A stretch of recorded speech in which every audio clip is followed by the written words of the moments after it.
Sí, el Carles ens diu: bona tarda, a la meva comunitat tenim uns veïns que lloguen el seu pis com a apartament turístic i provoquen, doncs, evidentment, moltes molèsties. Ens pregunta què podem fer. Un veí pot denunciar-ho, això? Sí, clar. Sí, o sigui, pot denunciar per dos aspectes. Perquè s'està realitzant una activitat per veure si realment té la llicència oportuna per fer-ho, i l'altra pels sorolls, que el soroll ja supera qualsevol tipus de llicència i qualsevol tipus de permís de res. O sigui que algú que molesti amb un nivell suficient pot ser denunciat per qualsevol veí, sigui per activitat de pis turístic o sigui perquè simplement és un llogater una mica d'estraler.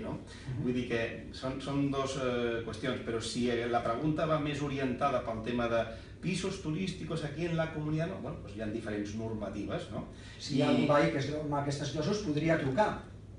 Para iniciar una... Sí, porque, a ver, en principio no se puede realizar esa actividad si no se tiene el permiso de todos los vecinos.